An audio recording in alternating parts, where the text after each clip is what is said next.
Hello and welcome once more to Red Gaming Tech for yet more daily gaming news and myself, Marta. Today is still the 12th of April and this time I'm bringing you some news regarding Titanfall.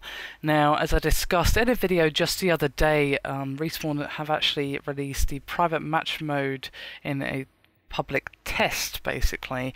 They have also released some more information on the full updates, game changes and bug fixes, and there's rather a lot of them, to be honest with you. There's much more information here than when they originally announced the private match being available for public testing. Now, as regarding the private match, that is the full list of the new features. We've got private match will be supporting 2 to 12 players with 1 to 6 players on each team. You can start a new private match by choosing it on the main selection screen and invite your friends in or have them join you at any time. You can choose any of the game's maps or modes, CTF, Pilot Hunter, etc. And you can choose the team you're on, of course. And as I discussed previously, there is no XP gain, challenge, progress or achievement on unlocking in private match. Now, for the beta public test, the last game summary screen will display what you would have earned in a normal play outside of a private match. But, of course, the actual number shown there will not be recorded to your lifetime total. And there is also no concept of a lobby leader in the beta. And any player can change game options in the lobby or start/stop the match countdown. And as you might expect, all private match games are still played on dedicated servers. And you can even set new options such as round time, score limits, and all that, which will be coming in future updates. Party colours and your party members and their titans will show up on their minimap with green colours instead of the normal blue that other friendlies use, and their names are also drawn in green on the heads-up display, the obituary text and the pre-game lobby, and basically will help you figure out where your friends are and what they're up to, especially of course in the heat of combat. Now, they also have a little bit of a change to the Auto Titan colour and obituary, and your Auto Titan's name now shows up in the obituary with the gold colour that your own name does. Previously it did have the same blue colour as any of the friendly, but basically this makes it easier for you to keep track of how your Titan is actually performing. And they also removed the wall hack exploit, and they said that PC cheaters were able to modify the local configuration files to enable sort of wall hack cheat using legit game code. And they have now closed this exploit.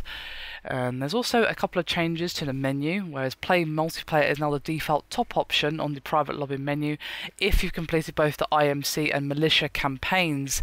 And it's also been renamed from play classic, since the term classic, which we use internally, proved to be confusing to some players according to Respawn, and of course the feedback that they have received from the Titanfall players themselves.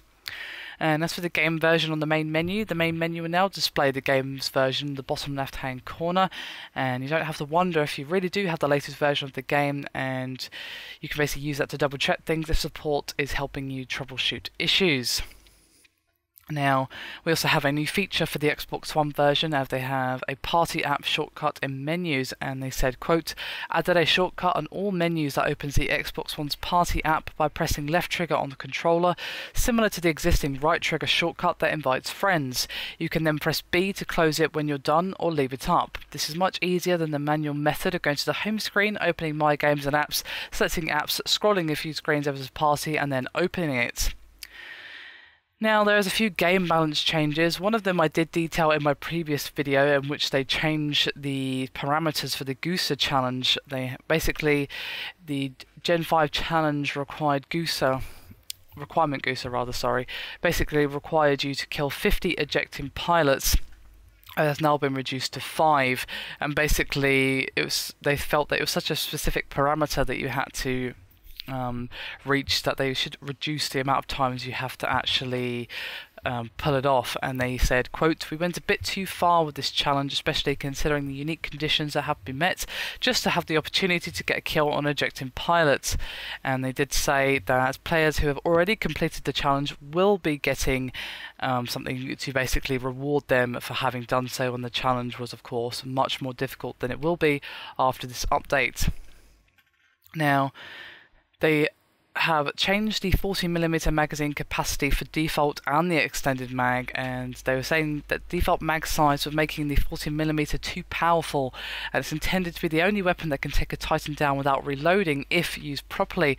However, they felt that 20 rounds per magazine would basically he was too high and overly tolerant of indiscriminate fire, and they've reduced it to 12 rounds per magazine, which will still allow you to take down a Titan without reloading, but it will help it balance against the other Titan weapons. And the extended mag has been dropped from 25 to 16, and the same principles and logic have been applied to that change. They've also changed the mag size for the Titan quad rocket. They said that during development there was a time when the quad rocket was too powerful, and they made a lot of changes to pull it back before shipping. They lessened the screen shake impact, the duration of the first person impact FX, the magazine size, pulled the damage back, etc. And it currently struggles against other Titan weapons, and going back to the 5.6 default extended mag sizes helps balance the weapon and allows you to basically miss a few shots and still be effective. It was basically 4/5 and it is now 5/6 depending on if it's a default or extended magazine. Now, they've also made a little bit of a tweak regarding Titan quad rocket damage versus Titan shields, and they said that basically it was taking too long to drop a Titan shield with the quad rocket. It was taking 5 shots, and that meant you had to reload before you could even drop in enemy Titan shields. They found that this was the only Titan weapon that had this issue, and they've now upped the damage against Titan shields so that you can drop it with 4 shots, combined with the increased magazine size. This damage increase effectively gives you 1 more volley in the mag to deal serious direct hull damage to the enemy Titan. And they have also changed the magazine size to the Titan quad rocket rapid fire mod, and they upped the magazine size for this to help it compete with the changes made to the extended magazine. And the rapid fire mods magazine is going up from 16 to 18, and they've also done a little bit of a change to the damage from the amped Kraber Titan, and they said that basically they upped the damage that the amped Kraber burn card does to Titans, and now it's the only significantly effective small arms weapon against the Titans. And basically they did say that this only applies to the amped version of the Kraber, and the damage will going up from 100 to 800, so that is a massive increase. And basically they said that they did this to give the Kraber burn card a little more character, as well as giving you something to shoot if you've had a hard time hitting the pilots with the Kraber. And they've also got some scoring changes for the hardpoint domination, and they said that they wanted to reward players and encourage them to go out and capture enemy hardpoints. As important as defending your hardpoint is, capturing them is more important and a tougher task.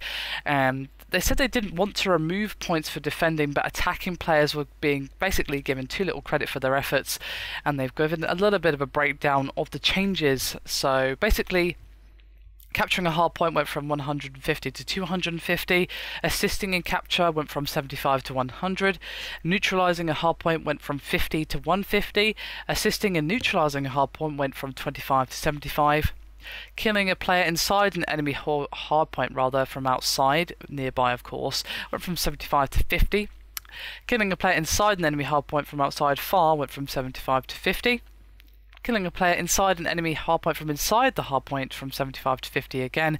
Killing an NPC inside an enemy hardpoint from inside the hardpoint 25 went down to 10. Killing a player outside of a friendly hardpoint whilst inside a hardpoint went from 75 to 50. Killing a player inside of a friendly hardpoint whilst inside of a hardpoint from 75 to 50. Killing an NPC outside of a friendly hardpoint whilst inside a hardpoint from 25 to 10. And killing an NPC inside of a friendly hardpoint while inside of a hardpoint from 25 to 10. So there you have it. I've got a feeling they repeated a few there. No, it's all fine, just me going crazy, never mind. And defending a hardpoint has now gone from 75 to 25, and they have CTF scoring changes, and basically they wanted to make sure the big payoff in CTF came from capturing the flag, and killing the carrier and then returning the flag was worth 400 points combined, while capturing the flag was worth 500 points in comparison. And these changes are meant to reward players who capture the flag a bit more than those who kill the carrier and then return the flag. Defense is still a very important aspect of CTF, so basically they wanted to make sure that to keep defending points high enough to still encourage playing defense. And basically the breakdown of the changes goes as such. Capturing a flag went from 500 to 400, returning the flag from 250 to 100, and killing the flag carrier from 150 to 100. Now, I'm not done quite yet. This update was rather massive, as we have a few bug fixes now for all platforms. We've got they fixed an issue where Titan firing ordnance will not show on the minimap correctly, fixed a rare bug with pilot health pools that would make them virtually invincible, fixed rare cases where Titans could be called in through solid geometry.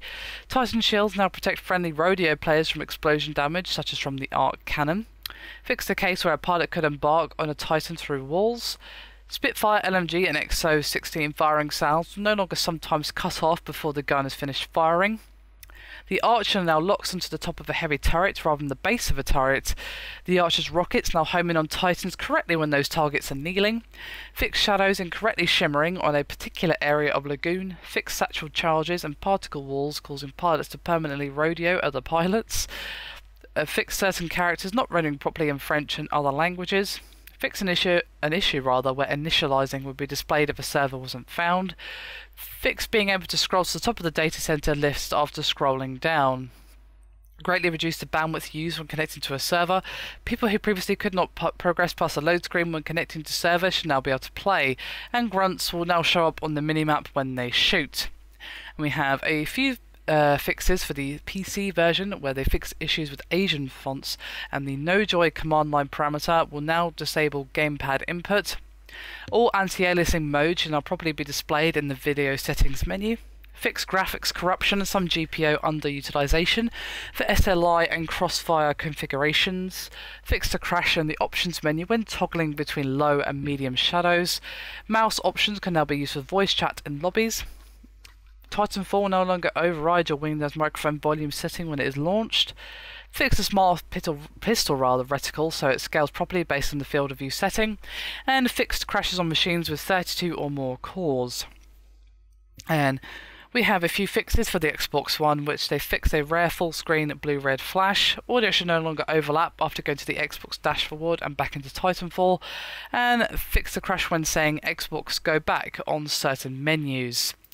So there you have it, a rather massive update for Titanfall, and the private matches and the Gooster Challenge, which is all I discussed previously, were basically only the tip of the iceberg, so I felt I should go through the rest of it now that Respawn has, of course, kindly given us this information. Anyway, that is me done for this slightly longer video. Thank you very much for watching, and I'll see you next time.